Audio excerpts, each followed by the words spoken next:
So, well, the thing is with British manufacturing, the problem is you can call something British manufactured if it's just assembled here. Yeah. This guy doesn't give a shit about making money. He just wants to make good lights. Yeah. Millions of improvements every year. Millions. Stuff goes wrong. Stuff goes really wrong sometimes. And it's part of the journey. No, but we knew what we were doing, but ish. Neighbours now love you. Yeah, so... Chris, I love your lights. I've got them in my garden. Yeah. Welcome to the 6-hour-long podcast. Do you know, I was actually going to... You beat me to it. I was going to close the podcast on that. I was going to say, what's in your garage now? Yeah. So the media guy, seen the job ad, seen the ad vegan, go for morning runs. Yeah. And he was like, what the fuck is this?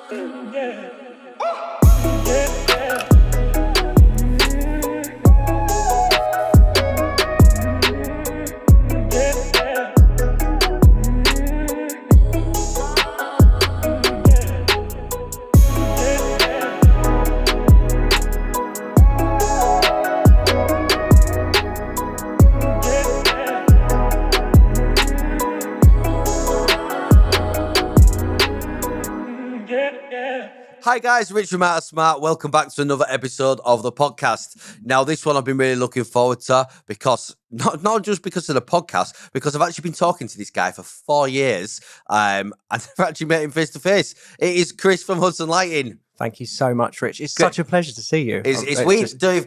Like I said to you before, it's like weird, but it's not weird. It's weird because I feel like I know you so much. Yeah. But we've never actually met face to face today. Yeah. This is first time. Yeah, absolutely. We spent so much time on the phone, so much time talking on Instagram, like literally following journeys and whatnot. It's literally, crazy. And like I would say, supporting each other. Like it's because we know. Yes, there's the Instagram side of things, and there's sometimes the bit more real life behind side of things. And what I like to do anyway is check in on fellow entrepreneurs. Because it is a lot harder than people always give it credit for. Yeah, absolutely. Yeah, and you've made a huge journey down here. I've been dying to come up to see you guys, and at some point I'm sure it'll happen. Just so busy making lights. Yeah, that's it. It's just there is, we have our struggles, don't we? And sometimes we're a little bit behind and whatnot. But I'll get out there at some point. We'll get onto the struggles in a bit. But first, for those who don't know, come on. So what Chris does, Chris is a UK manufacturer, British manufacturer of light fittings. Yeah. I sold that really bad, didn't I? Yeah. I sold that really, really bad. You give me the script. Give me the script. Absolutely. So, the thing is with British manufacturing, the problem is you can call something British manufactured if it's just assembled here. Yeah. And we are really not doing that. We're really going to town with it. It says to the nuts and bolts, but it literally is to the nuts and the bolts. Yeah, I mean... Very organised nuts and bolts, but nuts and bolts. Yeah, so raw materials all the way through to the end product, just outdoor lighting, that's what we do. Although some people use it for interior. It does happen. In fact, you guys did. We just trying to bring British manufacturing back, and that's what it's about. And the amount of times I've been asked to sub stuff out to God knows where for cheaper, no thank you. I'll keep it in-house, and I'll keep it in-house in here. And that's what it's all about, really. And one thing I will say, what you do is passion over profit to the extreme. Yeah. Probably to the extreme, Yeah. to the extreme. Actually, last year, 4 people said to me, your prices are too cheap. When do you get told your prices are too cheap? I've told you loads of times the lights are too cheap. Yeah. You send me quotes, I was like, what the hell's this? But you're always nervous about raising your prices, aren't you? Because what happens is you have someone come in and say, oh, actually, I'm not going to use you anymore. That's always do, but especially at the minute, because there's so many firms under a lot of strain at the minute because it's all the raw material increases. Yeah. But ironically, what you said there about UK manufacturing, and it's a real trend that we've noticed whilst I've been doing this podcast, a lot of manufacturers that are manufacturing abroad are now actually bringing manufacturing back to the UK because of the cost of increases. Yeah, it's good, and it's good to see it going that way. Because we can start in-housing, bringing jobs back here. Really, I think that's an important thing, and actually training apprentices to do, to be able to do manufacturing, because we don't have that industry anymore, do we? Really, it's just like very little. Well, you're a massive advocate of it. Yeah. And you train all you guys here. Yeah. Did they go to college as part of that? Yeah. So Max, well, actually, all of the guys that have been to college, been to East Surrey. So that's just literally just down the road here. Max is doing I think it's level 5 HNC apprenticeship or something like that. Yeah, exactly. Yeah. Joe did do, I think it was just like level 2 mechanical, and decided it wasn't for him anymore. To be fair, this is the thing with college. It's hard to say sometimes. You hear all the top entrepreneurs talk about college and school and whatnot, and college and school, is it really worth it?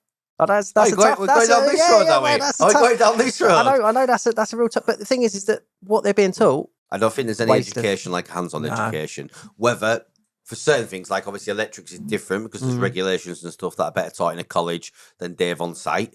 I think that's down to the teacher, though. It is down to the teacher, and I'm talking about Dave on site. Yeah, Dave on site. Get it in, wash it in. Yeah. But for certain things, I do find having a college structure is important. Right. I'd 100% agree with you Yeah. about hands-on learning. I think the apprenticeship route's good, depending on the split. I think it depends on the college. Because if the colleges were decent... I don't care. East Surrey are just not... Anyway, don't go to East Surrey. But they've just not taught our guys. Like they go in there a day a week, and it's just they're coming back with it's just a waste of day. Yeah, and they're saying it. They're literally, poor Max. He's been there for I think 4 years now, and he's like, I've had enough. I'm not going on to my HND. He was going to go and do his HND, and he's just like, it's just busy work now, and it's just paying their, like they want their 16 grand a year or whatever it is from the government. Yeah. I was going to say, and that's why. I mean, for electrics, I've always used JTL. So there's like your main college providers, and then there's the JTL apprenticeship scheme. I did a JTL apprenticeship, and my guys that we put for apprentices have been done through the JTL scheme. I find the JTL stuff is a lot more thorough. They only get paid when they complete the course, rather than they get just paid per year regardless. So they've got more incentive to see you through. And I have to say, hats off JTL. I had a brilliant apprenticeship. Like, loved it. A few bump in the road because mine was 2007 during the recession. Okay. So I had a few employer changes and helped me through that. We have had a few adult learners with them amongst the time, but I find the apprenticeships, adult learners, a lot of them go through. It just gives you cash as your certificate. We had one who, not great. No. But I did my electrical at Carshalton, and I left at mid-year 2, I think, something like that. But when you're going in there and teaching your fellow apprentices how to wire something up on the wall, it is a bit of a like, what's going on here? I mean, the theory side is, you're right. I think the theory side's important there. I mean, I was lucky. My dad taught me. Right. So, and he was both passionate and a really good electrician when he wanted to be, but also a bit of yeehaw sometimes, swinging the leads around. So, I got taught a lot about electrical installation condition reports, though, or periodic and test and specs when they were back in the day. Yeah. So is that who we've got to blame for all this? Your dad. So because of that, he's what he did, electrics, and down that route. Is that what you did? Because what was your background? Because you've not always been a British manufacturer of lights. You obviously done something before that goes, I need to make some lights. Yeah. Well, I left school, left high school, wanted to go on and do my A-levels because I thought that was kind of the route to go, like thinking, I'm going to go to university. Halfway through doing AS, and I was like, actually, this isn't for me. My dad was running his own electrical contractors with a friend of his that they both used to work for my uncle. We used to be Hudson Engineering Services and had like over 100 staff. Jesus, tough. But he got well out of it. They sold up in like just before, I think like 98, 99, a few million, but he didn't get all of it out of it. So my dad was running his own company, and there was the option there to do apprenticeship with him. So that's what I did. I kind of went for the money, I think. And I kind of regret not doing like the IT, the programming side of it, because I really, really enjoy the programming stuff. Well, like I enjoy that side of it, although it's got its challenges for sure. Not surprised. So I started my electrical apprenticeship, and I was working with my dad and his friend Steve, and then a friend of mine, Ricky, actually, we offered him an apprenticeship as well. And we spent a lot of our apprenticeship at Linton Fuel Oils in Wandsworth, and it was a good laugh, good fun, and learned a lot during that time. And it's at the time, we were young enough that I've just passed my driving test, I got my first car and whatnot. I've crashed it a few times. Literally, I remember college, and it was just everyone with the first cars. Yeah, it was literally everyone had like some souped up Corsa. And what was your first car? Mine, I had a red Polo. Okay. Now this car. This is very off piss, but we'll go through it. My first car was red Polo, 1.1 litre Polo, 1 litre maybe. Whatever was a very good insurance group. Polos and Volkswagens are very good for insurance groups. So my mum was happy that was safe. Yeah. Good crash ratings. Now this car was sat on my drive for 6 months before I passed my test. So I got it on my 17th birthday. my mum and dad got me the car because I was at that age, like, putting sound systems in it because I was doing my electrics as well. Of course. So I was wiring sound systems into it. 6x9s on partial self, big sub in the boot. I'd actually taken it a step further, and I think this weirdly then comes on to the stuff I do like these days with the custom install, and the custom projects. I then put Freeview in it. Yeah. Searched how to get Freeview. I got this TV head unit. I had a PS2. Can you remember when them Slimline ones came out? Yeah. I had a Slimline PS2 in the glove box. All fancy lights, bumpers, the works. 10 days after I passed my test, I wrote it off. Ouch. Ouch. Dear. But I can see where the passion comes from now. That's There we go. There you go. You've already said it now. There's your first smart home. Literally, it was actually a smart car. Yeah. Yeah. Albeit less than 10 days. Yeah. R.I.P. Well, I had a little Peugeot 106 red as well. Yeah. I think an old lady owned it, and it had only done like They're 24,000 the miles. best ones. Yeah. Uncareful lady owner. Yeah, and then I, folded the bonnet. I remember driving to Linton Fuel Oils once and thought, someone went round me around the lorry or whatever. Lorry, we didn't know what was going on, sitting there for 5 minutes. And I thought, I'll go round him as well. So I went round him and I caught those little rubber lights that are on the side of the lorry. Oh, yeah. And it just literally just caused this massive dent all the way down. Just, crazy. But yeah, sorry. But back to your apprenticeship.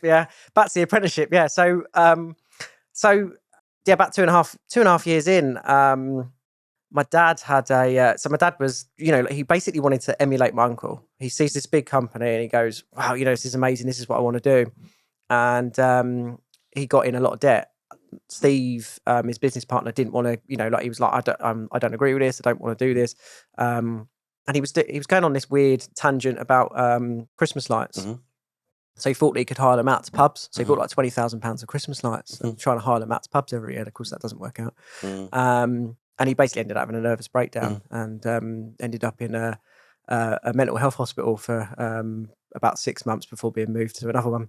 And I lost my apprenticeship as a result of that. And I was like, I tried to go out and sub for different people. And I just didn't enjoy it. If you get on with you don't get wrong, we had our disagreements and whatnot, but when you get on with the person you work with, especially with my dad, I loved it. And it just wasn't the same. I ended up going out on my own. So I think 18 or 19, I started my own business, doing electrical contracting. And I struggled. I really, really struggled to get work. Used to use Rated People back in the day. I mean, they're still about, aren't they? Did a bit of that, and then Checker Trade. I was kind of just about hearing about Checker Trade, I think, when I was about 20, and that was kind of a saving grace for me because at the time it had just about started to touch the bottom of London, and it seemed like a great platform to be able to go, look, here's my reviews. You can see, I actually do a decent job, and that was the start of my electrical contracting business, and from there kind of grew and shrunk as you do. Had a few different apprentices and whatnot over the times and different people. But what I realised was I could do it, but I didn't really enjoy it. Like electrics just wasn't my passion. And, there was no fire in your belly. No. And even then, actually, I created, funny enough, a system, online system where you had quotes and everything. A client would log in. They could literally select items so it's all itemised, and they could select and remove items if they didn't want something on the quote. So it was great. We won so much business. So anyway, it wasn't my passion. And Ricky, who at the time was like my right-hand man, as you do, he was kind of like hoping that it was going to grow on and he was going to end up with a nice 4x4 or whatever to drive around them. And it just didn't seem to be going that way. And in the end, I was like, this is just not working for me. And, we're not making enough money. With all these people working for us, should we just go back to just me and him? And we did, but at the same time I realised that I just couldn't do it on the tools anymore. It just wasn't for me. And I'd already maybe for a year then been kind of trying to start Hudson Lighting. It was something that I tried to do 10 years ago. I did it out of a garage, funny enough. We'll get to that, but I did it out of a garage. But I did it out of a garage years ago, and it was a garage that I was renting, and it had power. And I bought X Education CNC machine, so an X Education lathe and a mill. And I learned how I had to convert the lathe because the lathe wouldn't run, so I had to put all stepper drives in and gecko drives and whatnot, and get that going. And I got that going, got the mill going, and I started creating my first lights. And back then, I made we had a customer in Carshalton that wanted some color change lights, and color change lights back then, I don't know if you remember them, they used to be like red, green, blue, red, green, blue. That was just how they were. So I was like, no, I want to, this customer wants color change lights. I want to do something really nice and smooth. So I made my own controller and everything else and did it and made these color change lights that were beautiful. In fact, there's a video still somewhere. I'll have to dig it out, where they just color changes really, really slowly on this brick light. And so created these lights for this customer. And I went to the thing of going, well, we're British making them. And also I managed to get the same sealant that they use on British battleship. And I was like, so I got glass for the lens, cut the glass out, put the glass in underside, sealed it with this silicone that's for the British battleships, and put these lights in this guy's garden. And and essentially, you found it. Oh, there you go. How did you do that? Found it. Whoa! God, so keep talking about these lights. This is it. This really, really slow color change stuff. So your reason you're sitting there and waiting is just because it was so gentle. In a minute, it will fade probably into green. And it was just because I really hated the, like all this, I say really flashing kind of light stuff. Anyway, so I made these lights for this customer, and they went in, and within a week they all started failing. Ouch. Yeah. And I spent a few days, not full days, but a few hours over a couple of days, trying to work out what the problems were, and they were all water ingressing. Even though you'd used his back. Yeah, exactly. So I was just like, oh, how's this? And in the end, I ended up refunding him. I took lights out, refunded him his money. I think we went back and did fit some just like GU10 spotlights with just green LED. He wanted just green LEDs. He was like, actually, I settled on the green. And that's what we did. Or it might be an ML16. So at that point, I was young. I was with a girlfriend and whatnot, going through your various bits and pieces. I'd spent a lot of money on this business at that point when it was that Hudson Lighting and V1. Yeah, version 1. Yeah. And basically we broke up, and I was living at mum and dad's. So that was a bit awkward, and I still lived there for a few more weeks. And so it pushed me. I'd already been saving for a flat, so it pushed me on to move on to get a flat. So anyway, come forward a few years. So I wanted to start it again. I was like, there's definitely potential here. There's just, you look at what was on the market, and it's, what people are using for sort of upper end stuff. It's Collingwood, it's Hunza, it's Luxar, John Cullen. You just told them all other brands to Google. Yeah, it's fine. Don't Google them. Don't Google them. If we don't do a product that I think won't suit a customer, I will literally every day, all day long, recommend a Hunza product or whatever. Yeah, so I basically, I thought I wanted to do this. I wanted to do this all over again. So I looked at what I could do, what different ways I could do it. And at the time, I think very randomly, I bought a 3D printer, and I was like, I wonder what can I do with this 3D printer? And I was playing about with it or not. And I got into SolidWorks, and it got me onto thinking, maybe I'm gonna go back to designing a light, and I did. And I went and approached over 100 CNC companies in the UK for prices to have this light machine, and I made it as simple as possible. It's 2 parts, and you've seen it out there. It's literally a body and a spike. And I approached all these companies, and the quotes that were coming back were like 90 quid a unit. I was like, how can I make money on this? I've still got to build all the LED into it. One version of it had to be powder coated and anodized. So I knew that, there wasn't any sort of future in that. I kept persevering with it, and eventually I did find a local guy, local, not local to me, but more like an independent outlet. Yeah. And he machined them for a reasonable price, and that worked for a little while. The idea is that the LED etc. was all like resin dim, and I thought, that this is great because you're not going to get any water ingress. It's resin dim. There's no possible way. Water's getting in here. Of course, what I didn't allow for is that LEDs get hot, and I thought I dealt with it. I had actually had the LED board. I didn't do the LED board design myself. I wasn't good at the PCB design. I had it designed by an American guy, and it had so the LEDs have a trace. The heat comes out the back of the LED into the board, and then the idea was it was meant to follow out into a copper trace on the outside edge, and that outside edge was then firmly connected with like the heatsink paste to the body of the fitting. Well, anyway, we installed these fittings, and within a year, they're failing. Within a year. Not good times at all. Was that from the condensation? No, from heat. The heat was cooking them. Yeah. Jesus. Yeah, just literally, just from a 1 watt LED cooking the boards. Yeah, they're just literally just dying. So they get, they go yellowy, orange, and then they would just go and just die, and they just get dimmer and dimmer. So I looked at a few different options at the time as well. The guy that I was using was really good, but the problem was that his lead times were too long for me to build a business off. He'd say 1 week, 6 weeks later, I get the product. So I found a guy that actually was local, walling them, and he hand turned them, and that worked for a little while. But in the end, I was like, I want to make something that screws together. Something that you can change the LED on if it fails, or change all the bits and pieces. I was like, I don't like this culture of throwaway stuff. There's a lot of brands out there that we know. You take a light, it goes wrong, it goes in the bin. And even the manufacturer themselves, I doubt they strip them down. I imagine they just stick them in their bins that are outside or whatever. So I was like, I want to do something different. Luxor and Hunza already do, like replaceable LEDs and whatnot, and I like the idea of the way they do that. So I set out to basically do that, but I knew that because of the number of parts, it was going to be too costly to go to a third-party CNC machinist to do. So I knew I had to buy my own lathe. So I looked, and at this time we moved to Nevin-on-the-Hill, which is just up the road from here. And I made sure, very specifically, I was like, if I'm buying a house, it's got to have a decent sized garage with it. It's only and it had a single garage, but it had a single garage big enough that it had really tall eaves that we could have mezzanine flooring.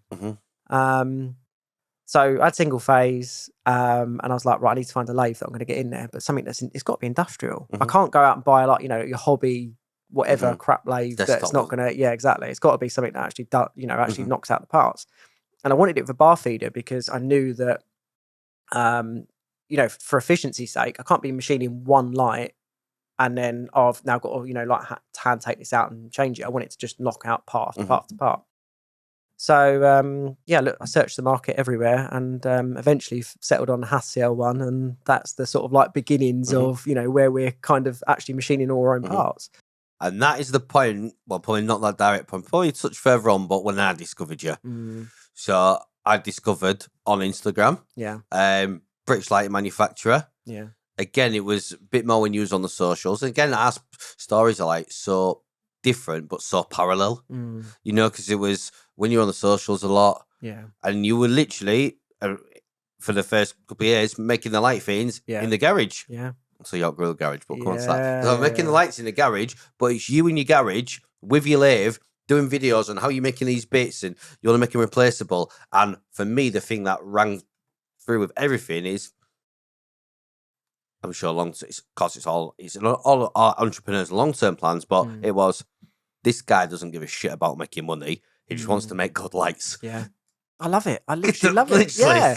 Do you know what the thing is? I get up in the morning. I get up at 5. I'm in at 20:05 every day, and I don't do it for the money because trust me, if I did it for the money, I'd have left and gone to work for Tesco or Sainsbury's or whatever. I do it because I literally love every minute of it, and even stuff goes wrong. Stuff goes really wrong sometimes, and it's part of the journey. It's literally just there's so much growth in it. There's a little sign over there just next to your calendar and it is. Mistakes will happen. What can we learn from them? Yeah, let's embrace them. Let's embrace them. And it is, isn't it? Yeah, that's why. Absolutely. Similar to what I said to our guys, shit's going to happen. And we now have a weekly, I know you have daily meetings, but we have weekly meetings because everyone's all over the country, so it's too hard. So you have a meeting every Monday, big debrief on the week before, look at the week coming up, right, what have we got, how can we improve a little bit, how can we make it better, what did we fuck up on that last job, how can we make sure it never happens again, or if it does happen again, it's dealt with quicker. Because that's life and it's business and it's not perfect. And anybody who does tell you it's perfect is a liar. Yeah, we have a saying around here: don't blame the person, blame the process. And that's a tough one, isn't it? But processes are something that more often than not aren't right, and sometimes it's training. So there's a just went to East Surrey College, isn't it? Yeah. Anyway, let's go back. We're back in the garage. I've followed you. Yeah. Not that's got anything to do with it, but that's when I followed you. You're in the garage. We're making lights. Yeah. Well, by yourself. Yeah. I mean, I was trying. Do you know? There is always trial and error. Keep in mind, my background now. I was not a CNC machinist. I was not, so everything was self-taught here. Yeah. So that's just something I would like, as you explained it to me before, I thought about it. Like, you're an electrician.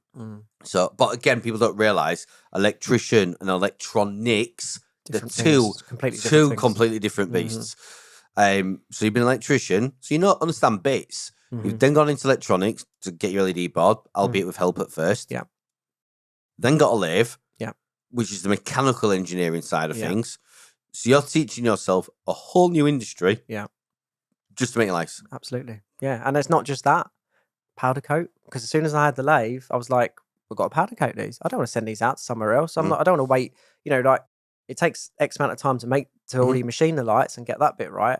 I don't want to then have to send it to somewhere else to be powder coated and then come back again. So I've got powder coat. I've also got anodized. So it was like hours of, CNC machine, some stuff you can kind of find online. You won't find how do I make a light. Well, you will if you look at my videos, but you won't find, generally speaking, tutorials about how to make a light or anything like that. But there are bits and pieces about powder coating and so about you pieced it all anodizing. together. So you are a researcher, aren't you? Yeah, you've got to, haven't you? And and then you will learn what does work and what doesn't work. And the amount of money that I've thrown at stuff just wasted because that was the wrong decision. So much stuff you're saying is relatable. But it's to learn. It's a research. You want to do something, or there's a different avenue you want to take on things. You research it. I bet you're like me on the rare time you are at home. Even when you're at home, having a miss on the sofa, you're on your phone, scrolling, researching, Googling, watching YouTube videos on silent. Absolutely. Going through just researching bits and pieces, piecing bits together, but then doing it for yourself. So putting your own spin on things. Yeah. So it's not a direct copy.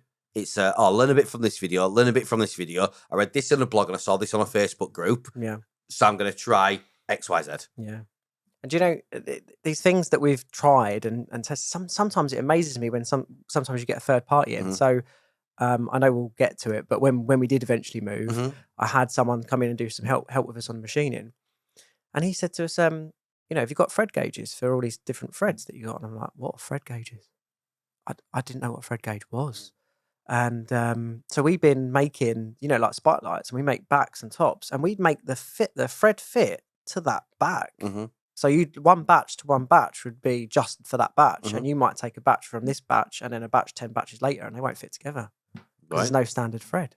And thread gauges, I think, were created in like the 1800s or something. So I'm like, oh my, what have I been doing this whole time? So sometimes little tip, like people come in the industry and they've got, they're professionally from that side, just makes all the difference. One of my biggest learnings from being in business with staff, because sometimes you think that you can bring people in that don't necessarily have the knowledge, but you can teach them, trainee, apprentice, whole apprentice, whatever you want to call it, or completely unrelated, and you think, I can bring them in, I can train them, they'll be a bit cheaper initially, but long term I'll see the gain. Yeah. My views now, having had up to 18 staff, back down again, is actually the complete opposite. Is basically, there's a reason someone's on a 50 grand salary, 40 grand salary, and they've got this experience. Just hire them, because the problems that will save you and the struggles they're going to avoid you having is worth what you're going to pay extra. Yeah. See, I'm glad we're having this chat because I've not discovered that yet, but now you've told me, I'll appreciate it. Yeah. Or like leaving within reason, the media lads are going to disagree with me, but ultimately he's a media guy in it. So although I do have a little bit of creative input, on the whole, I leave them to it. It's not my department. Like, I will look at it and say, I'll tweak this, but that's just from my understanding in terms of how they do it, the technicalities behind. I say we do this podcast. I just said, give me a kit list. Yeah. Give me a kit list. There's a few bits that I might look and change and economise. Otherwise, I could have spent 50 grand on this podcast. But joking aside, I look at bits, try to leave them to their professionalism as much as possible with a bit of input. I assume their latest vlog was on their own. I didn't even know he was doing it. And do you know what I love the most about that vlog, right? Craig, and I'm sure he won't mind me saying this, since Craig has worked with us, Craig is like a new man, innit? He's a new man. So Craig coming to us, and again, coming into a new environment, new people, all very boisterous. You've got me effing and blinded in reception, talking about something that's gone wrong that day. He's like, where am I working?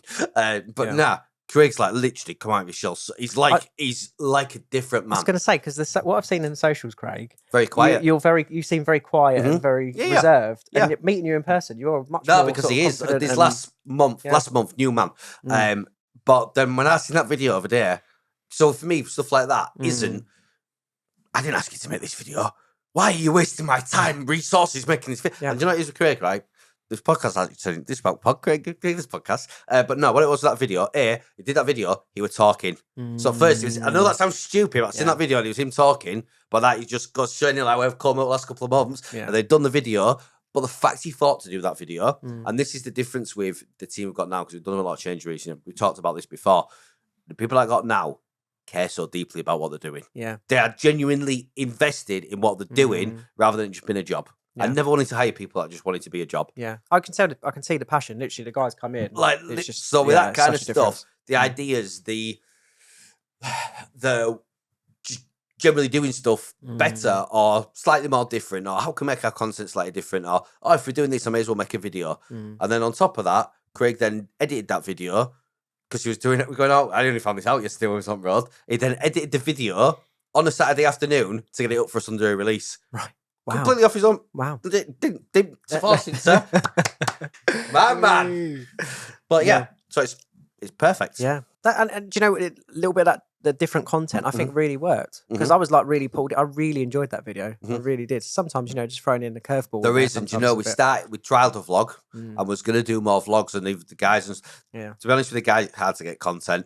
You know, they're focused on the jobs. Yeah. Andy, I can't even knock him because literally, he's been with me from work, he's still with me now, and he is incredible at what he does. Yeah. Get him to even send me a photo to post on Instagram is hard. Yeah. You know, getting him to post on Instagram is hard. Yeah. We've kind of come back. We really pushed it before, kind of come back completely from the staff accounts thing. Not bothered, we've got the main account, that's it. And the media, because that's like quite active, and we're growing that into its own business, its own entity. Just that point actually is something that I'd learned from many years ago, and it was to have one number, one email address. Because what happens is you have just dilutes it. You know, confused. First name, second name, at blah blah blah. If that person leaves, that just causes a whole world of headache. And it's just like, you know, if you just have it come into the same box and then just divulge it out from there, it just works. That's what I've found. But same with numbers. So we have landline to SIM, and you can literally buy more SIM cards and have the same number, still go to all the different phones. Yeah. So it's just, you know, it's a no brainer really, and it all rings out on that landline. So yeah. Works well for us. Wicked. Anyway, let's get back onto your journey, Chris, because we're not getting onto mine. Yeah. Could be here for 6 hours. Welcome to the 6 hour long podcast. Right, so let's get back in the garage anyway. So we're back in the garage, making the fittings again. Okay. Well, yeah, so it got to a point when I'm in the garage and I can't do this on my own. So I was like, right, I'm going to put out a advert to try and find someone. And I found two people. Max, who you met earlier, and a girl named Connie. Connie actually started first. I was going to say, you actually had them both, didn't you? Yeah, I did. I had them both. Yeah. And they were on 4 days a week. Well, I think, no, Max was 4 days a week. Connie might have been 3. I think she was doing 2 days a week in college. And that worked pretty well. In fact, honestly, I went on holiday and I thought that I was going to come back and there was going to be some sort of love interest going on in the garage, but yeah, nothing. Oh, there'll be no garage left now. Yeah, exactly. One or the other.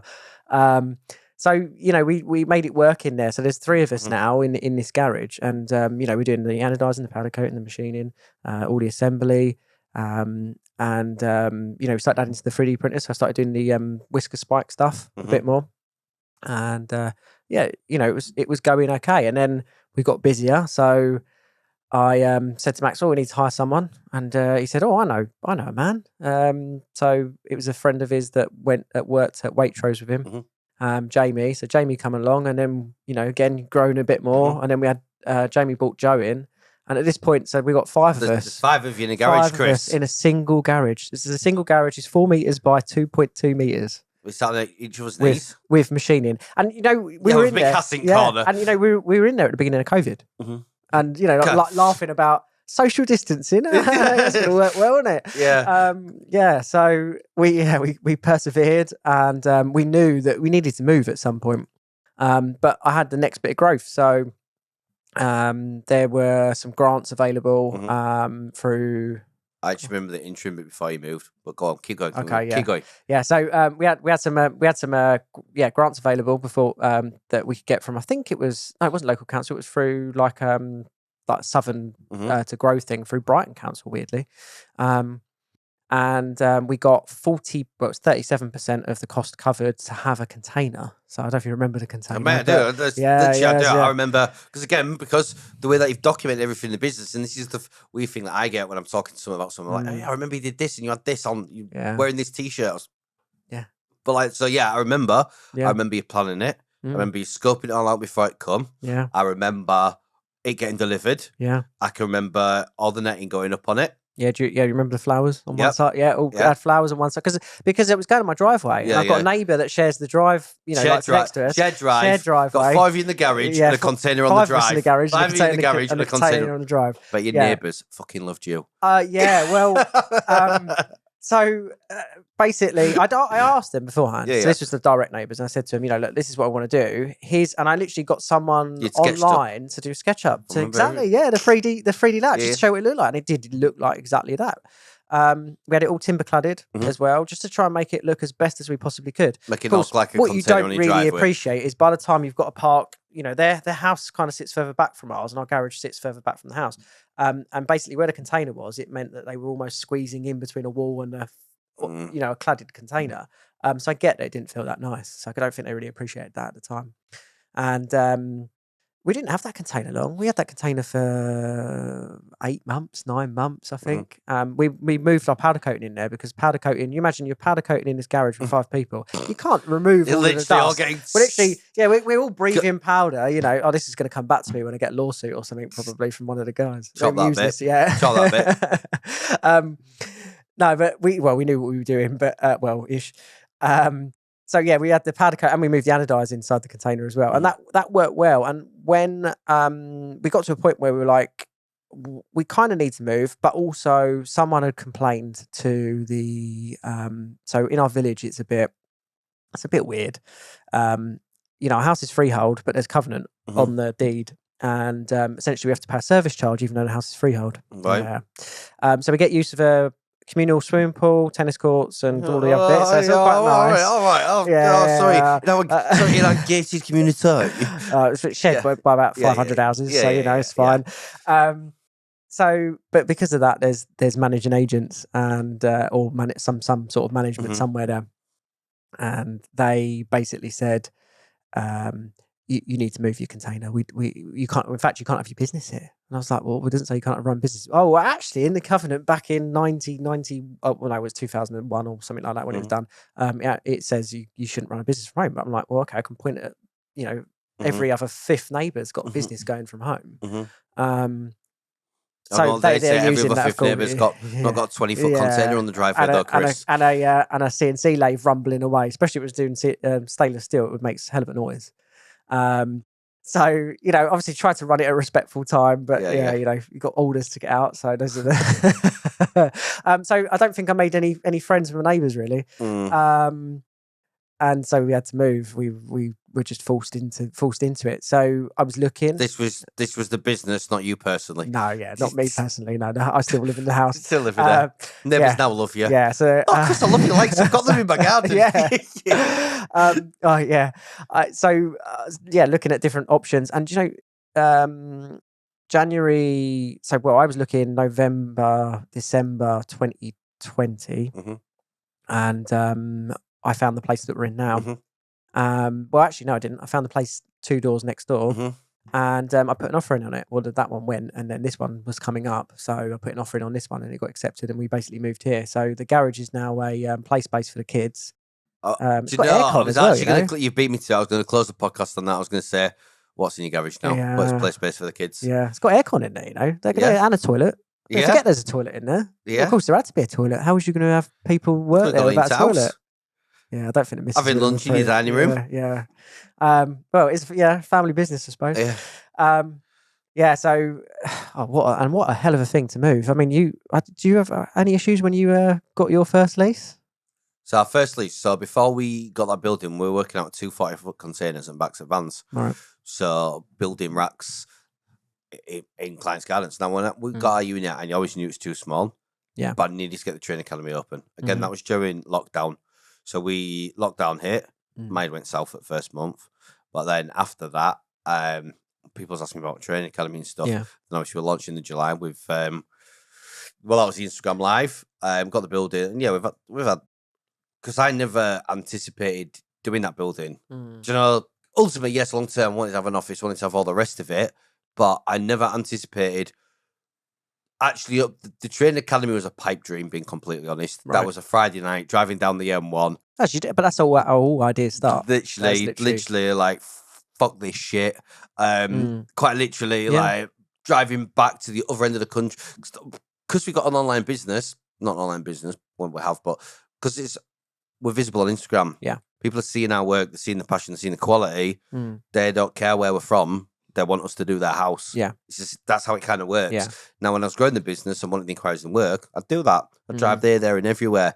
You'll probably remember back in the early days before I got so harsh, I was doing a survey in the morning in Bristol, then I'm in South London, then I'm in Kent, then I'm in... Commuting was the one thing I hated the most, so I just don't know how the hell you put up with it. I really don't. Yeah. So, but I did because I was working on jobs I always dreamed of. Yeah, of course. So that's why I was doing it. I'd have done anything. Yeah. I'd have driven laps around the world to get the jobs I work on now. And that's obvious. That really is. It shows through. Yeah. So that's why I did what I did. But yeah, there'd be times where we would be driving back with lads on a Friday and we've had a shit week and something's not gone right and some products that are supposed to work together aren't working together. Yeah. And I've got a client looking at me wondering, this $5,000 thing that they've just bought off me, why is it not working? Why have I got Google open and I'm on phone's text part? Yeah. And then you go back, crap week, you're driving back, but then it'd be a bit of a joke. Oh yeah, don't worry, boys. One day we'll have a national network of partners, and we'll have these guys all over the country, and we'll still go around. We'll still be going around the country, but we'll be overseeing the jobs, not doing the work. Yeah. And they'll be doing the physical work. Yeah. And we'll be there and helping them, advising them, and nurturing them, and showing them the art smart way. But they'd be doing the physical work because we'd be helping guys into the industry that want to earn me. Yeah.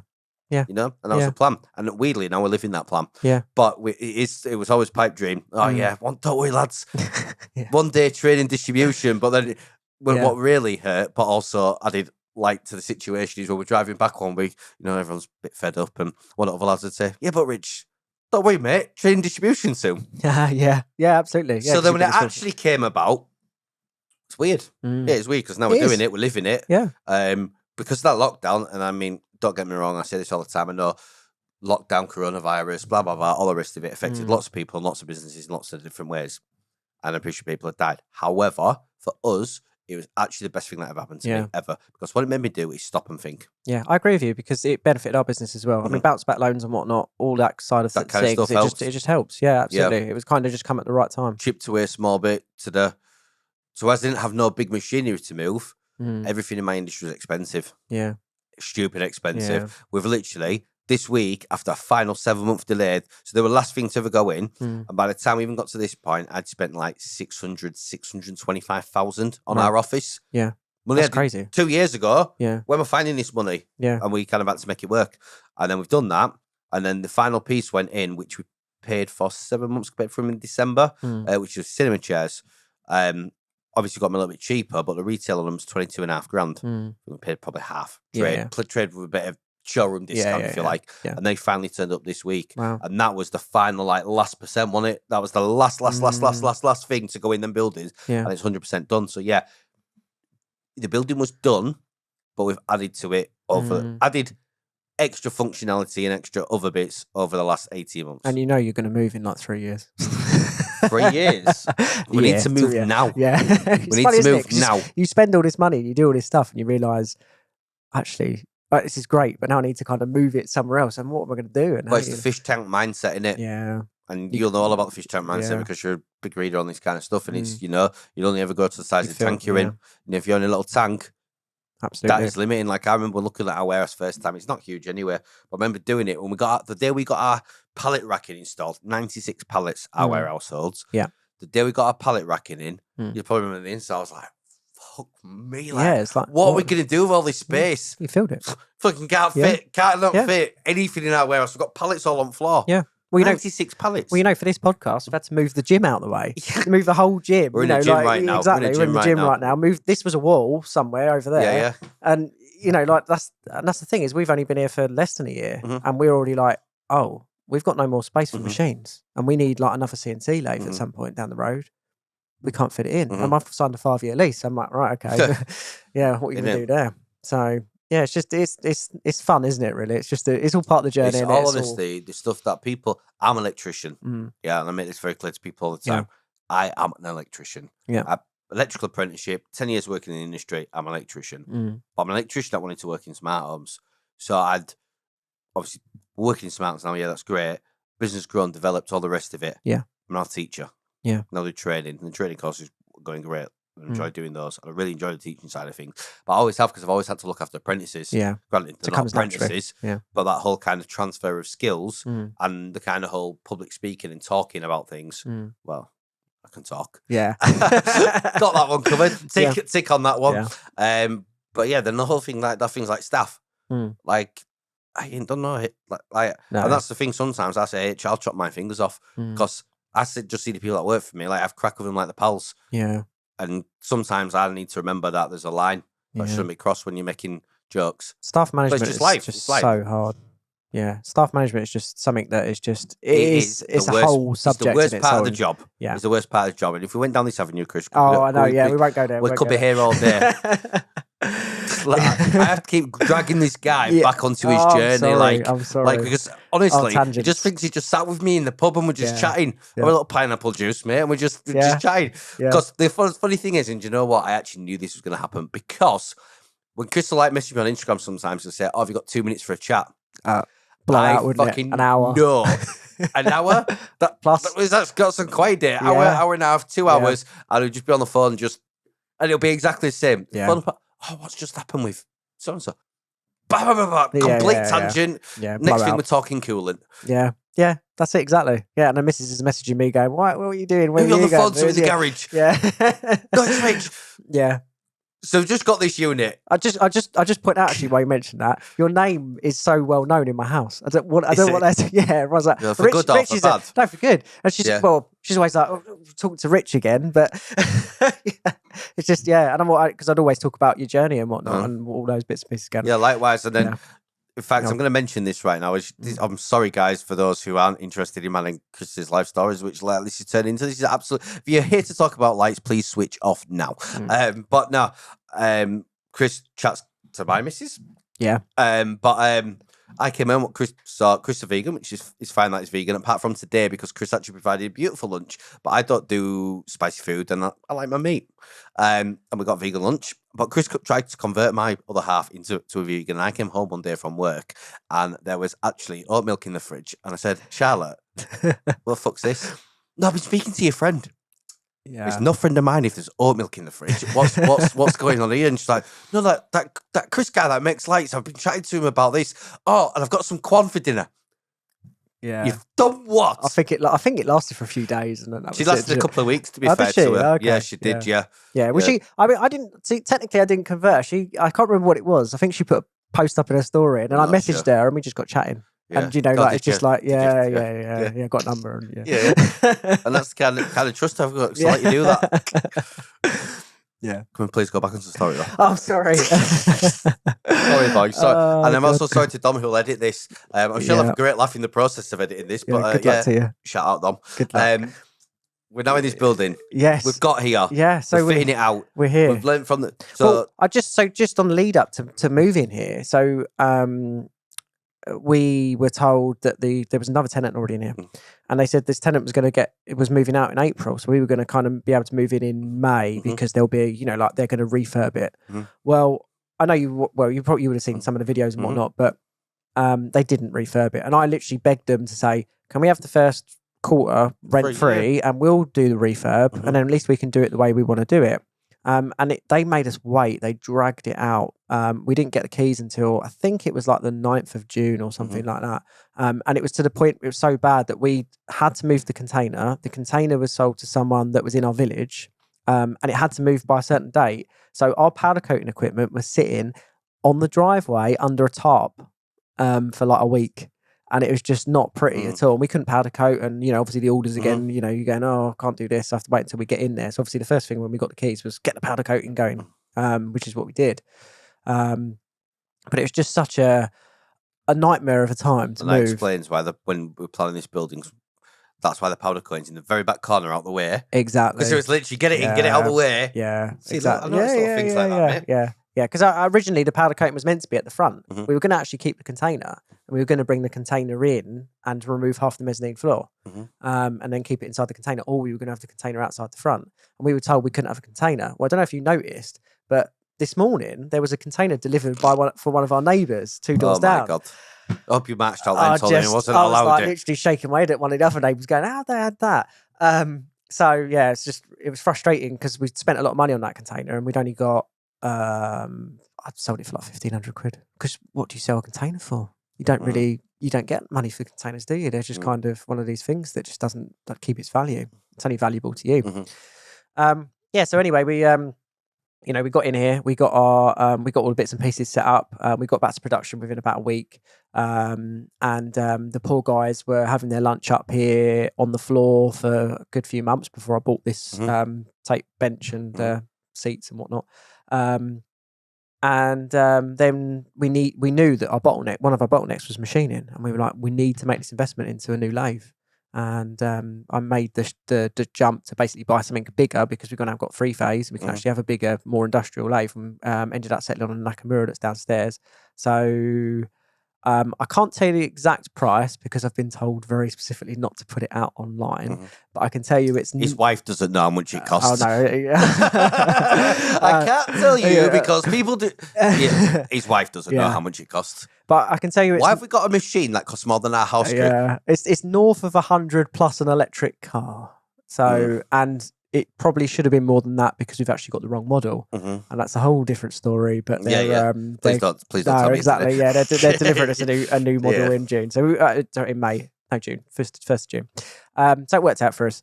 And we've kind of expanded and learnt from there. Really, it's just it's constant learning and adjustment. I mean, the great thing with doing everything in house is that if someone makes a suggestion to you and says, that this isn't working, this doesn't fit, or there's this problem, you can make that change that day. And I don't have to wait for a supply chain that's 6 weeks, 12 weeks, or I don't know, 10 months long to make that change. I can make it right now and I can throw it on the machine today. Like that Moonlight I showed you this morning. I literally knocked it up this morning on CAD. Knocked it up on CAD, knocked it out on the program, just thrown it on the lathe, done. So, you can, if you've got the time and what you can do it. Rapid. Yeah. It's just, and you've got your 3D printers for prototyping stuff. Exactly. Yeah. The Whisker Spike stuff is gone. Because, I was going to say, you used to have a hell of a lot more 3D printers. Yeah. So we had 10 3D printers. 10. Yeah. We kept 2.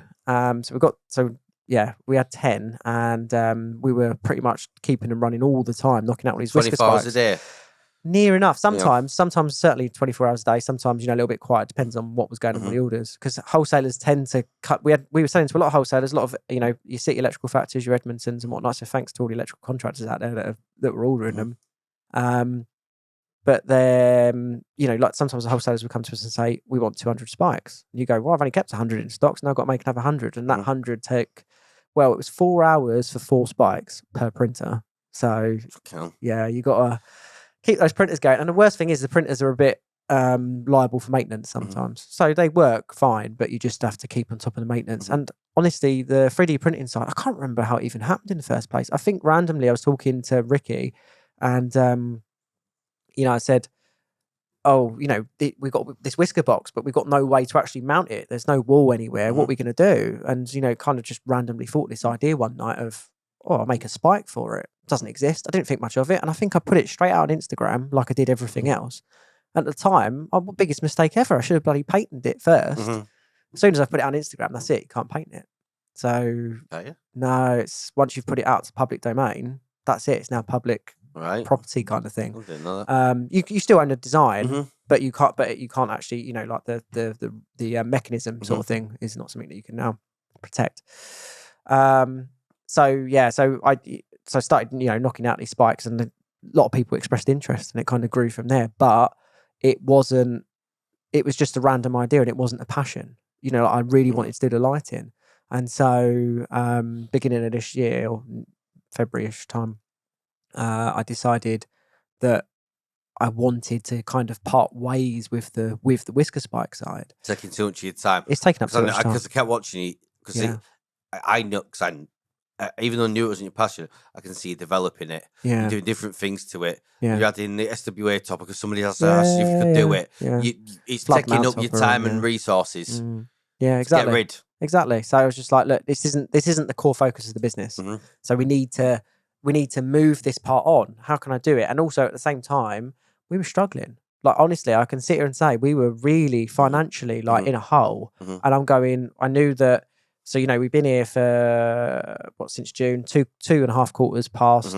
And they hadn't sent their rent bill yet. They hadn't sent a single quarter. And I was like, sooner or later, they're going to come demanding us 6 months plus rent. Where are we going to find it? It's 23.5 grand to be here. Like, where are we going to find it? I'm literally struggling to pay the wage bill at the end of the month.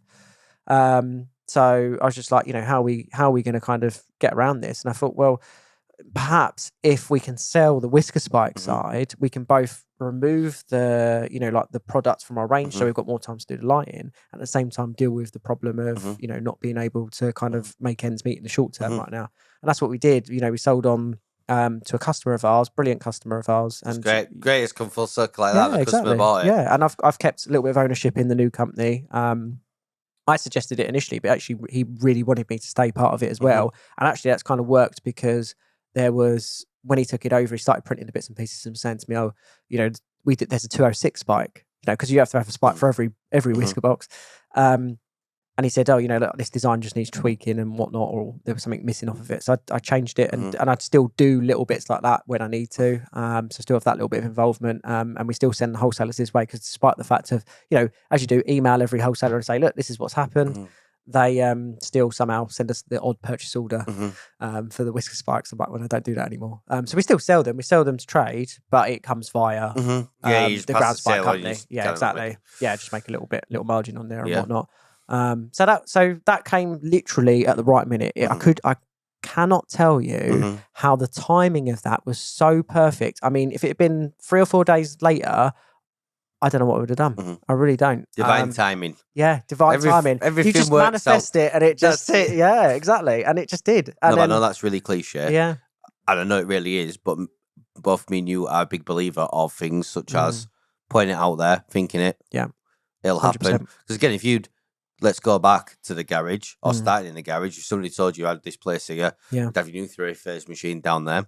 You'd have you've got a floor just for electronics now. Yeah, the electronics and the actual assembly. Yeah, so you just said, nah. Yeah, exactly. I mean, it'd have been the dream. Yeah, but it wouldn't have been, and now we're here, living it. Yeah, exactly. You've got a gym upstairs. Yeah, I must. It was literally one of the first things we put in. And one of the things I want to actually mention, coming away from lights now. I've done your lights. We've talked about lights. We haven't even actually talked about the actual lights per se. We'll maybe bring a few up on the screen. Every morning, you and your staff go for a run together. We do. This is something else. If I told my staff we're off for a run, I think they'd all jack. Yeah. I'd get all the notices in. Yeah. What's that about? So we practice 2-second lean. So we've been doing this for a year. I think it's just about coming up to a year now. And it has been game changing for us. Like, it is the hugest. So I got to this point where I was like going, oh, our production level is this and it needs to be this. What am I going to do? And of course, I'm Googling and YouTubing, like manufacturing efficiency, manufacturing this, that, and the other, and just watching YouTube video after YouTube video. And I come across this one that's by this guy named Paul Akers. And it's, basically this thing that he coined 2-second lean. And the simplicity of it is basically, everyone every day can come up with a simple 2-second improvement. So it can be like labeling something, it can be like moving something from one place to another that's more accessible. It can be giving things home. So I don't know how often you've done it, but me certainly, I'll put a screwdriver down somewhere and then a minute later I go back to find it. I'll spend 20 minutes looking for that thing. I'm actually probably one of the worst for that. If my head wasn't attached to my neck, I would lose it. Yeah.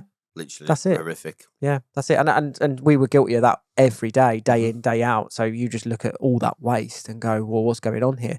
So part of the 2-second lean is one of the most important things is a morning meeting. So we have a morning meeting every single day, and we're in lots of WhatsApp groups and Signal groups for the different people around the world that are in this, that are doing 2-second lean. And different people, a lot of people have gone over to Japan and toured different businesses around there, like Toyota, Lexus, like the big ones, but also lots of smaller ones. And they learn, you take different lessons and things away. And, don't make the Japanese, they do a lot of this, I don't know what the name of it is, but, like they do all this stretch, Tai Chi, isn't it? Oh, Tai right, Chi, yeah. in the morning. And so what a lot of people are taking from that is, well, let's warm up in the morning, but they would tend to be standing warming up, and then we'll do stretches, etc., so that we don't injure ourselves during the working day. And at first I didn't get that. I was like, well, we're all young guys, we don't need that. But then someone said to me, it's all about engagement. So what happens when your guys come first thing in the morning and they come in for a meeting? They're all a bit like, oh, I'm tired, I'm sleepy, and they're just not engaged with a meeting. So you go for a run and you go and do your stretches and stuff. When you come in and do your meeting straight after that, they're a bit more like awake and alert and a bit more ready for it. And so that's part of the reason why we do it. It's all just part and so parcel. it's not actually so that look after your health, so they listen to your meeting. Correct. Yeah, absolutely. And health. It teaches respect as well, because ultimately we're, the person who's running the meeting, we run the meeting in rotation. I run the meeting today, just happened to be, it just fell on me, but it is in rotation. And the person who does the meeting cleans the toilets, and so I hope they were clean. But it's like the person that's running the meeting decides what the stretches are going to be, and so everyone's showing respect by following that. So it's all about respect, and I think that's sometimes what we need in business, because with this too much of this in phone and ignoring everyone else. Right, anyway, boys, so we get back to the office. What we're going to do in the morning is we go for a run. Boys, come back. Boys, they're still there. It's a very hard thing to think to bring into an existing business. It's easier for me because my team's so young. Like the average age here is probably like 19, 20, or at least when we first brought it in, it was. And now that we've got it here, if I bring in, I said to you, we had someone come in and do a trial day with us who's 57. And he was a little bit, we made sure we put it in the notes of the job role, because, we want to make sure that someone's prepared. And I again said it to him in the morning, but, he'd come willingly for the run because everyone else is doing it. It's become normal. So there's no questioning. I spoke to him about it after, and he was like, I did think it was a bit strange, but actually I did really enjoy it, and actually it worked really well. Same as your media guy. I'll come back on to him in a sec, but your media guy actually said something to me earlier, and he said, when I seen the job ad, I thought, I just need to go for this interview just to see what the hell this guy's all about. Because you must have always put in there, must have mentioned vegan. I did. Mention vegan. I did. I don't write normal job adverts. Can you put job ads in and say I'm going to convert you into a vegan?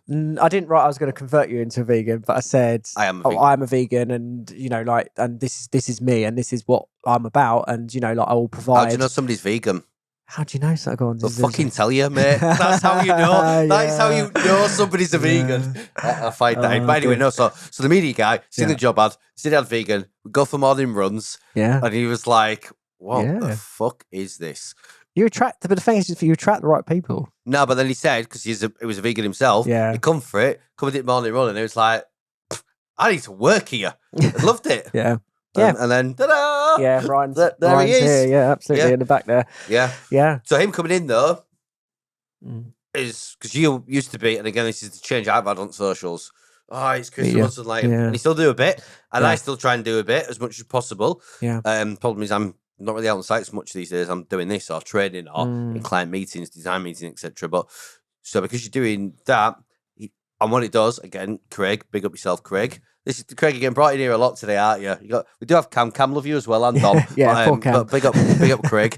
And big up Cam. And Dom back at the office. But he's come in to give you a hand, alleviate some pressure, let him get on with it. Because talk about the theme tune, sing the theme tune, wearing many caps. Yeah. You're wearing many caps. Absolutely. And the thing is, and there's another thing I've learned, let go. Let go. We can't be good at everything. You can't do it. You can't physically do everything. No. And you'll kill yourself trying.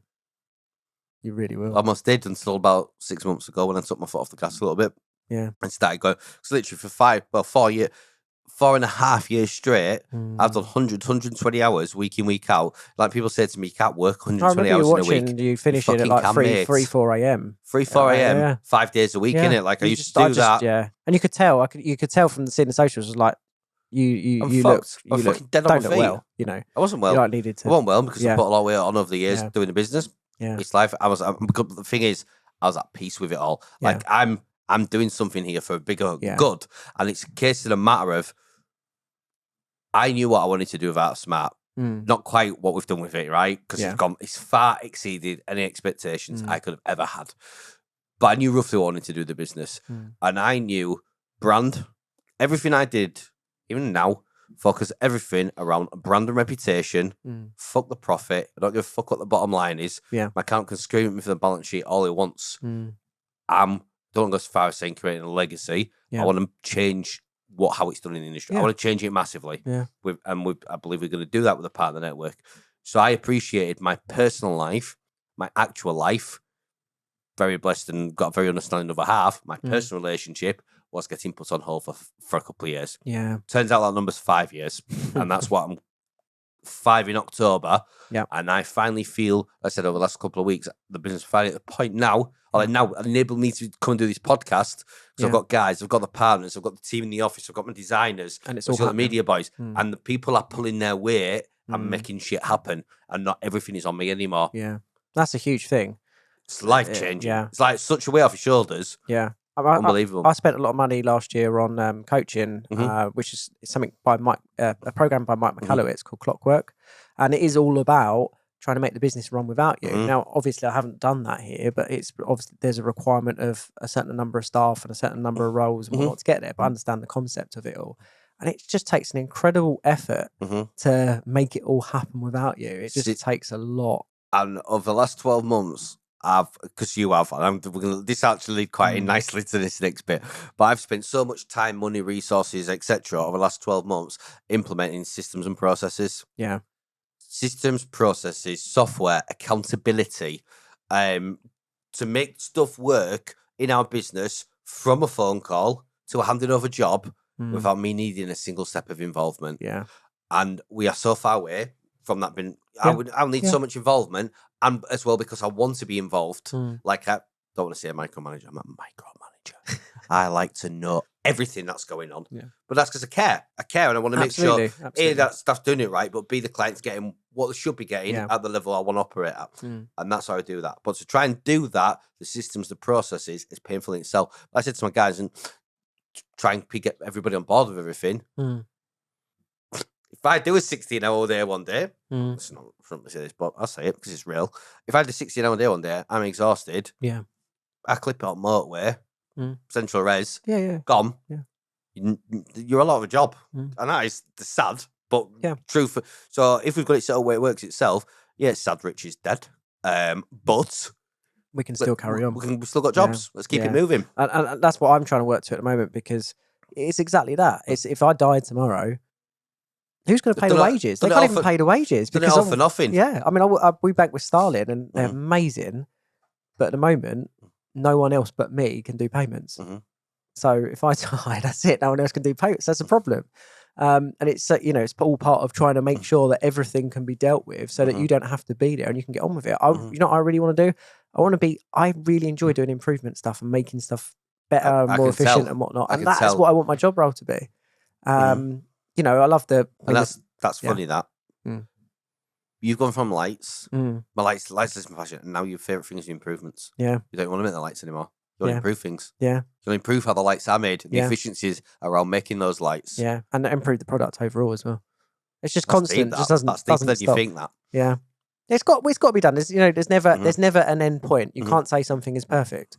I admire Toyota, and you look at them, and they make millions of improvements every year. Millions. Yeah, it's just astonishing to me that how can they find that many? They've been doing it for 60 years, and yet they're still finding, and they're literally measuring stuff to the microsecond. That's how precise they're getting. And you look at what we're doing, and we're like, so sloppy. Honestly, I'm going to pull the card up. In fact, I'm going to get somebody. I've got a picture on my phone, which I'm just going to pull up. That's fine. But it's fine because Cam's going to insert this on here. I actually found this in the toilet earlier when I was going for a wee. And I found this in the toilet. Where is it? There we go. Got it here. This actually says internal Kanban. So what's Kanban? Kanban means signal. Signal. It's so it's an internal signal. Japanese. Item, toilet roll. Current location, first floor. Restock location, kitchen supply cupboard. How many to restock? 2 with a QR code. That QR code actually leads you to a video of where to get the toilet rolls from, where to place them, and how to place them. Yeah. And that is the level you are taking it. I was going to say taking shit too. No pun intended. But yeah, that's where we're at. Yeah. I mean, do you know, we've got such a long way to go. Such a long way to Really? go. Looks like you're there to me. No, but I can't. The funny thing is when you teach someone to see waste, you can't unsee it, and I see it everywhere. And I look at the big businesses like Tesco and Sainsbury's and whatever, and they are awful. They're really bad. You think that I probably could quit what I'm doing now, go in as some sort of consultant. I could save millions and millions of pounds every year. I'm confident of it, but I enjoy doing this. I enjoy doing this. Wicked. Oh, it's scary. Don't even talk to me about numbers because I forget fucking all sorts. Or one thing that I've been horrific at during the business is I care too much about my customers, my projects, and all the rest of it. I just want customers to be happy. Yeah. I know that sounds so cliche, but I do. So say if we're doing a job, like we have not a no extras rule, but a no extras rule. Yeah. Our quotes are so comprehensive, there's not going to be any hidden extras. Why you say that, I've seen it before where you've said, we've left cables in the corner of the room just because we knew that the customer was going to have We know, this. even if they pull some out because of budget constraints, a lot of time we'll pull stuff out. And there'll be stuff that I'll have thought about that they've not even thought about. Oh, we've got a rule in the job, like if the lads are in pulling cables and customer walks in and goes, oh, can I have an extra TV here? Yeah. If you've got enough cable on the boxes, You do it. just do it. Just there's no, oh, well, I'm going to have to ask Rich if we can just pull the fucking wires in. That's my rule. Get it in. If they're there on site with the cables, get it in. Yeah. Granted, if you need to get more cable, again, no, we won't. We're not going to invoice for a box of Cat 6. Yeah. We'll just absorb it. Yeah. Once I've got a customer on board, how we do stuff with that customer is done. You know, I care too deeply. I want the job to run well, etc., etc.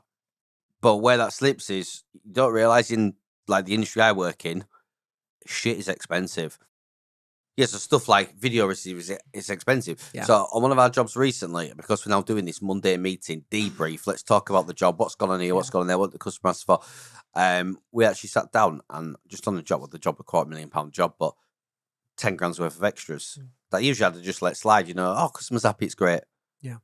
It's not really sustainable, to be fair. So even clocking little things like that. So yeah, you do have to be. I think you have to be quite careful with it. I mean, I know from the side of what you do. You know, talking to John and Louise before, they were like, "You're so generous with, you know, like the cable allowances, the labour, and everything else." And so I don't think there's any complaints from the installers from what I hear. But yeah, no, and because because we use Simpro, right? And in all honesty, like when I look back at the business before Simpro, is laughable. Yeah. Laughable. Like Simpro, I promote a lot. Yes, we are a Simpro consultant. Never hide about that. We are a Simpro consultant. But the reason I became a Simpro consultant was to bring our partners on board cheaper. Yeah. So we get them discount. Yeah. We get discount with Simpro. Now I implement it into my business. And genuinely, if I didn't do that, I don't know where I would be today. Yeah. Because it keeps track of things on such a granular level. The job live finance updates. Yeah. So as a purchase order goes in against the job, it then adjusts the job profit. Yeah. It adjusts the bottom line. It adjusts your net profit. Yeah. It changes everything live. If an extra hour is spent on the job, it updates. If we need to book another hotel against the job, it updates. Yeah. That job is live track. So now I know, like genuinely, exactly what jobs make me money, what jobs lose me money. Yeah. More specifically, what customers make me money, what customers lose me money. Yeah. Which makes me be able to make informed decisions. You've only got so many hours in a day. Am I going to keep chasing this customer to do stuff, work, whatever, when I'm never actually making any money off them? Yeah. It's not all about the money, but on the flip side, ultimately, you can have all the passion in the world, but your business needs to make money, or you're not it's not going to survive. Yeah. It's good. It's good that you think that way about the customers as well, because you know you've got your customers generally are kind of going to be one time bar the service arrangements. I imagine, like our clients are more like they're yours are constant revenue. Yeah, not quite recurring revenue, but constant revenue. Yeah. If you're doing a good job, you're doing a good job with the lights. Like literally, like if I tell you this, Cam just said in car, went, how much do we spend with Chris? You know, like all the suppliers. Now, in all honesty, not a lot. Yeah, but there is a reason behind that, which you already know the reason, which is something you're working on. And I'll say the reason, and it's because We ultimately are electricians, so we're not always specing garden lighting stuff in. And we do smart homes and sometimes get asked for extra stuff. Can you do electrics? Can you do this? Garden lighting, as you'll know from projects anyway, generally is an oversight. Yeah. Unless it's landscape gardeners that are specifically doing they're doing, right, what trees do you want and do you want some lighting? Yeah. That's their route to looking at. Most electricians doing garden lighting, whether they like to admit this or not, they're there to do a rewire. Yeah. They might have put a floodlight on back at house. Client might then want a bit of fancy landscape lighting. And it's an afterthought. Yeah. The problem, as much as I love you, with an afterthought is you can't make the lights fast enough. Yeah. But you're fully actively aware about that and working on it. But because you've got a lead time, a lot of the time, my customers are too impatient for a lead time. Yeah. So there's been a few jobs recently. We put some spikes in for a footballer in Birmingham. But like, say like this week, we had a client that had some lighting on, which was like $7.5 grand worth of outside lights, right? Which went to Collingwood because they'll arrive tomorrow. Yeah, which otherwise they haven't got stock. Which otherwise would have gone to you. Yeah, no, I appreciate that. It is. I know what you mean. Like a lot of gardens are often not afterthought, especially in the smart home industry. It's something that I'm glad you're raising it because it's something that we're really looking at really closely. We changed a year ago, we changed our target market. So originally it was more electrical contractors and smart home contractors. And we changed it to more towards the landscape industry. And now we're kind of having to step out that a little bit because Landscape Plus, in fact, just today, have now finally listed our products on their website. You said that, that was like literally as we were setting up. Chris, it was like big news for you. Exactly, it's huge because we've been last 2 years, we've been trying to push that relationship. And so they're direct to trade, and so they're basically move some of their contractors, etc., over to us. That's what will happen. So they were just asking about lead times actually, but they normally have got a lot more planning. You know, like these gardens are planned in 9 months, even a year in advance sometimes. So there's a lot more there. But like lead times is a big thing. I mean, right now we're shut up to near 3 weeks. And my target is 1, but my ultimate target is 3 days. And 3 days we could manage. Yeah. 3 days we can work with. And there's a lot of work to do there. And one of the things we will do this year is we're going to start keeping black spike lights as stock because we know black spike lights are like the most popular product that you're going to sell. Well, I was going to say, for our online store, the platform that we use for that, we can do things like analyze stock profiles, and we know what is the most popular product.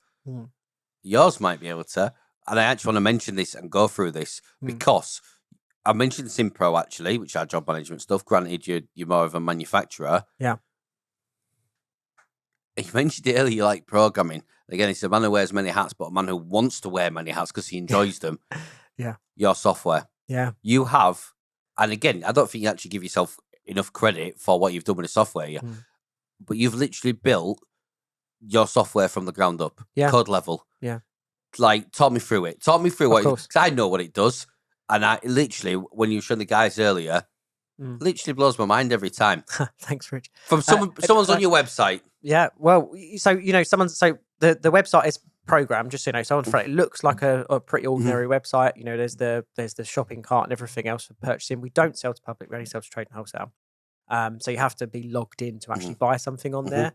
The MSRP that's on there is just like a price we recommend, but that's your markup. You do whatever. We don't actually sell at that.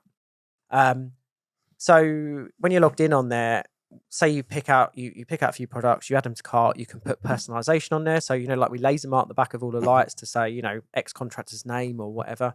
They're serialized, so we've always got a serial number we can come back to and read out the voltage readings and the temperatures and everything else. And and they can select loads of different options as you do on most websites.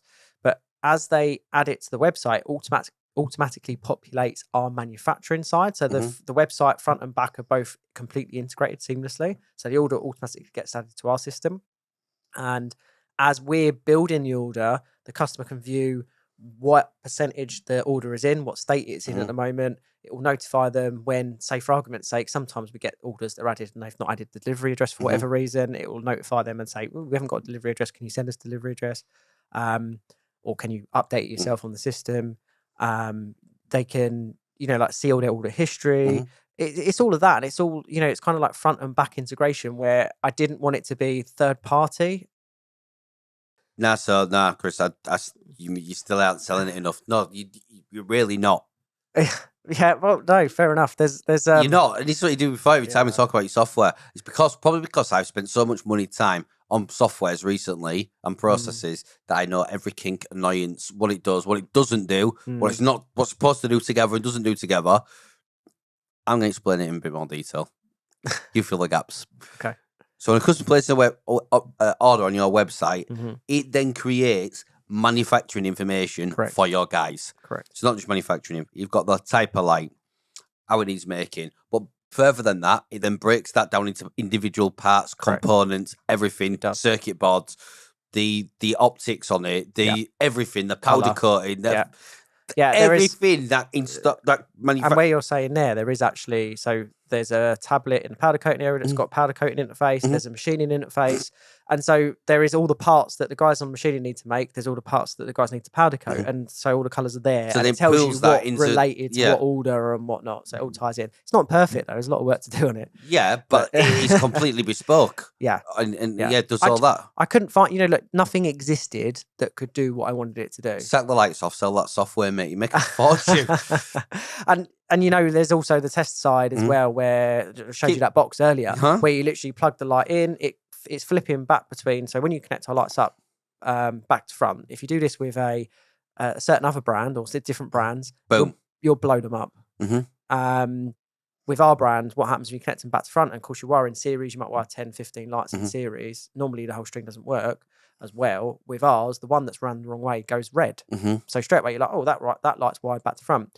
So our tester's flipping back and forward, and then when you press test, it basically records the red voltage, and then after an hour it records the white voltage, and then that's complete of the voltage test. And that automatically populates from a piece of hardware into our database that's on the software side of it. And then provides test results for every fitting that leaves the building, tied back against the serial number. Correct. So you're not just saying, I'll throw it back a bit. Yeah. We'll do a throwback. Yeah, sorry. I'll not just measure this light in my garage. Yeah. But the light has been made here, tested. It's not just tested like, a little dab there on some way goes, a little test point, an hour you just said. Yeah. You test each light, our soak test. Yeah. And then I say soak test, I was talking electronic soak. You do an actual soak. Yeah, underwater. It goes for a dip. Well, it used to be, just to clarify, it used to be 24 hours, and then we changed it to 1 for any standard fitting because we realised that 24 hours wasn't actually giving us any extra data. Yeah. But for a water feature light or anyone that we know is going to be underwater, 3 days minimum, because we really want to make sure we're not going to get any water in it, and that's the thing. So it's like hugely important, really. So all this data on the back end is collated. You've then got test results. So somebody rang you up, or somebody fitted a light and said, "Oh, the light's not working." Every light that leaves this building is tested. Yeah, correct. So you know that that's been tested. Yeah. Then further on from that, did I see you've then hooked in somehow the DPD integration with their API? Yeah. It's not. So actually, what we're doing is we're sending out the tracking number that we've just scanned. Oh, sorry, just barcode. sorry, just the tracking number. Yeah. Oh, is that all? Yeah. But yeah, we just you scan it with a barcode scanner. Yeah, but so it pulls back into the software. It pulls it back into the software. The barcode scanner's still got to send it somewhere, Chris. Yeah, it emails it to the customer. Yeah. As you do. So all that's kind of integrated together. Yeah. You've got end to end full. And I even noticed before by the front door, you've got when somebody orders something in the business, you've got a tablet by the front door. Yeah. Which says who's ordered it, what desk in the building needs to go to. Yeah. Oh, that's for powder coating. Yeah. That's for this area. That's for the, and you actually have something else down there, which I thought was a lovely, nice touch. I've never seen it anywhere else before. Talk me through it. Do you mean the screen? The entry screen, or do you mean? Oh, you mean the delivery bit? Oh no, because I'll get onto the entry screen in a second. So the delivery side. So appreciation for delivery drivers.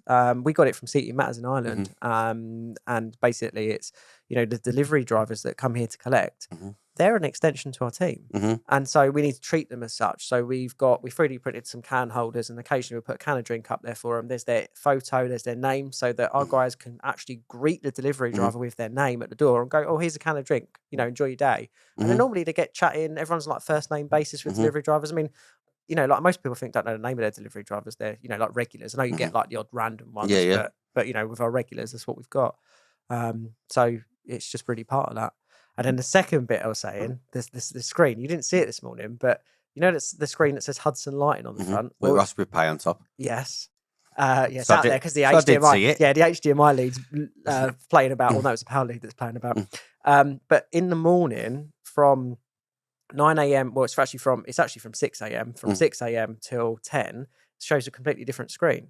And it integrates with our system again. Shock. And it basically just tells everyone who's doing the morning meeting and who's cleaning the toilets, who's cleaning the kitchen, who's cleaning the, each and every area, what the schedule is and what the stats were for yesterday.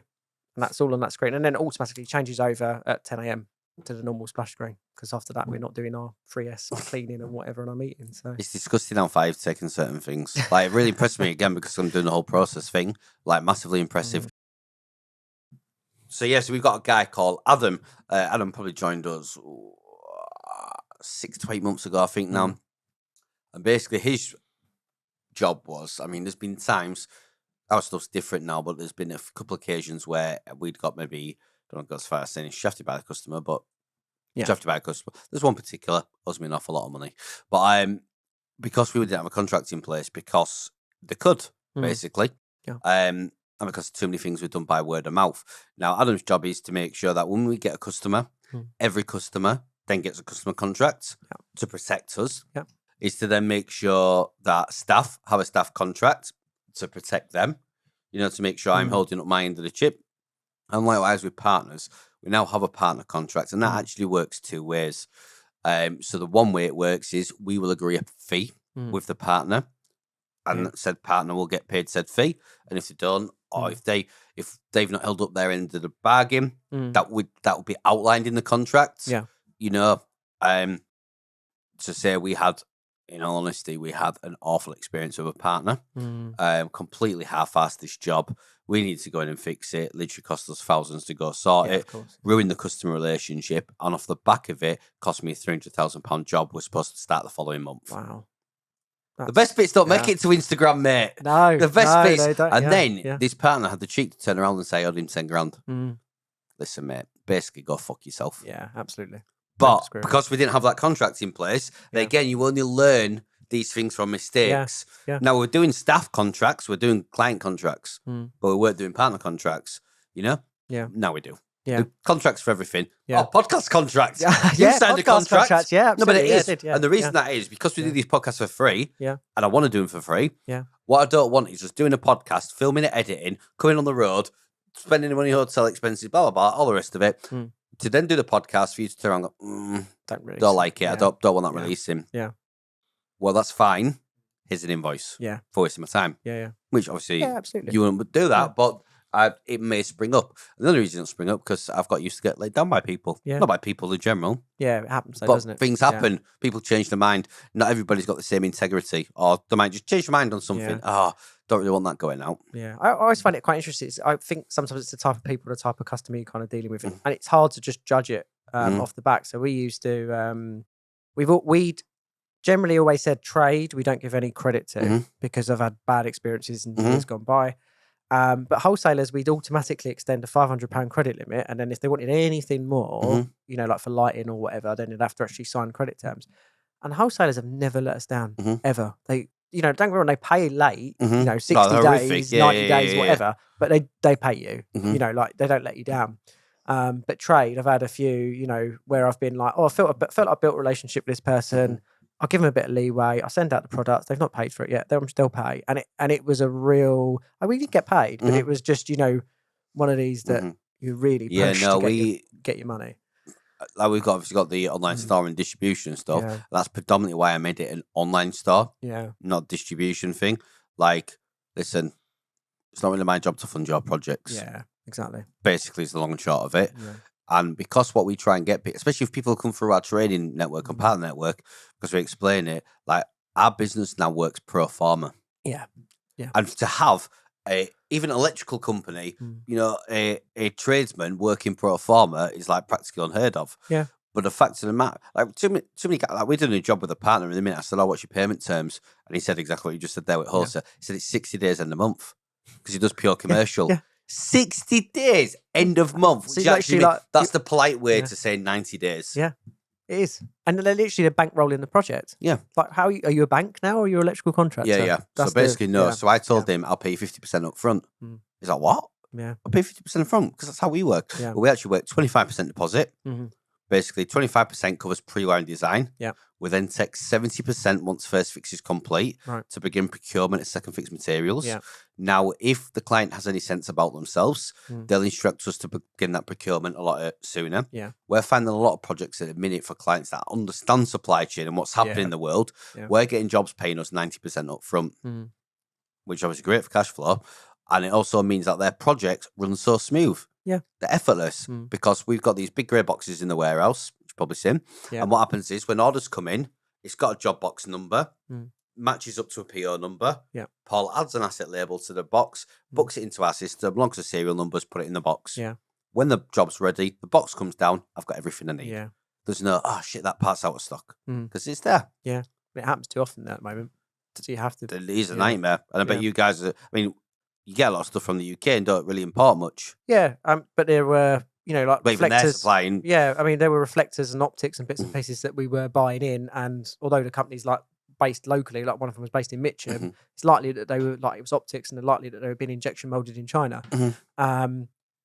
And they got to a point where the lead time was like 6 months or 5 months, and so we were just like, "What are we doing? How are we gonna survive this? How are we gonna go forward?" That's how the Hudson Lighting optics department started. Yeah, and then we just decided, well, let's have a go at machining them. Oh, you did? And we made them. I was just taking the piss. No, seriously. Yeah, we don't buy those optics anymore. We literally make them ourselves. I was actually joking. No, seriously. Yeah, the only one we buy in now is 20 degree. That's it. Everything else we manufacture ourselves. But it just makes all the difference because it's just you're not waiting on anybody. You're not getting let down by anybody. Exactly. Yeah. Apart from staff sickness, but yeah, that's a whole other subject. That is. To be fair, touch wood, we're generally good on sickness. Yeah. It's all good. COVID was fun. We've got projects booked in, or someone's come down with COVID, or because we're at the office, and because like pretty close team, or like we'll all have lunch together or whatever. When everyone's in the office on a Monday and the reception's absolute chaos, when people have had it or listen, just don't even fucking come there. Yeah. Just stay away. Yeah. Just literally stay away. Yeah. That being said, luckily, touch wood, that's all. Yeah. Easy enough now. Yeah. Hopefully it's good, clean sailing going forward. So dealing with customers. Yeah. How's that go? Well, for us, it's like I'd say, we as we talked earlier, it's customer is king, and that is pretty much the way you go. I mean, we very much, because our customers are regular customers, we have to obviously make sure that we're maintaining that relationship and making sure that we're getting everything, bang on together. And there have been times when things haven't gone right. Not everything does go right. We're learning through this whole process, and I've been, I think, quite transparent about a lot of things that I do. But I guess sometimes transparent. Sometimes on the gram though, it can come across like, oh, we're all perfect and this is all amazing and whatever. And it's generally, exactly. But generally, it's not always like that. And there was a project a while back where lights were supplied, etc. They were installed, they worked all fine. Then a couple failed, and I mean, we're talking two in 53 or something like that. Don't like send to a project though. Yeah. And we were trying to support that, and we did support that, but for whatever reason, there was a lot of difficulties with, I think, the end customer, and it just all sort of fell apart really. And the landscape contractor asked for their money back. I think he was going through a really rough time in his life, and he was very aggressive about it. But I was like, no, look, I want to keep this relationship. The relationship is more important to me than the 5K, even though the 5K meant everything, because we're such a small business. We do 25 to 30K a month. I wanted to maintain the relationship. So I was like, okay, yeah, I'll give it to you. And I'm going to give you I'm going to trust you and say, if you're going to have the refund back, and he's going to fit whatever cheaper, and then he's going to return the lights. And of course, I gave the refund, never got the lights back. But I've stepped forward and I've done what I need to do, and I can sleep at night going, I did the best that I possibly could do. Definitely kept the lights in. Yeah. And I even offered, to pay for the contractor their time, and I had paid for the contractor for their time to be there. So I literally was like to the contractor, bill me your time and we will pay it regardless of the warranty, because we have to be customer centric. And, like I said, these customers are coming back to us, and landscape contractors generally are probably doing, 5 or 6 projects in a year that have got garden lighting on. So you want to keep them happy. Can't please everyone sometimes, though, can you? Yeah, but that's straight just rude that way. That's angers me, stuff like that. But no, similar kind of ethos. And again, things will go wrong, customers will change their mind, whatever. But just have to make customers king. Like I said with the bits before, but like with the extras and stuff, like if customers on board with me, like we'll never be the cheapest, and I don't want to be the cheapest because of what they get for it. But if a customer's on board with me, weirdly, it means more than money. You know, I care, and not just me, the rest of the people on the team, Kieran, Andy, etc. They care deeply about that customer's end result. If anything, like Kieran can be like mindly obsessive over it. To even to the point, and Kieran's the only guy I've ever met where I have to say, mate, let it go. No other person on this earth have I ever had to say, mate, fuck, you be serious. So now I understand how other people perceive me. So it's about that. But yeah, he's so deeply obsessive. But ultimately, for that customer, there's no better person to do that job. No. You know, the fact that they care that much is unbelievable. Yeah, they don't get it anywhere else, do they? At the end of the day, it's like, you know, you let down very rare people that would care that deeply. But yeah, and that is life. Well, got anything else? I should run it up. I'll round it up. Yeah. Well, mate, I have to say I have fully enjoyed that. For those that have been watching this, I am actually really sorry. It's nothing to do with Chris's lights. Literally nothing to do with lights. If you want to see anything about the lights, check out his socials. I'll check out his website. In terms of the manufacturing stuff, we're probably going to do a little bit of a YouTube video on some of the bits while we're here. But apart from that, mate, it's been an absolute pleasure. Great to actually sit down with you properly and chat shit, basically. Thanks so much. Thank you so much. Top man. Thank you. Cheers, mate.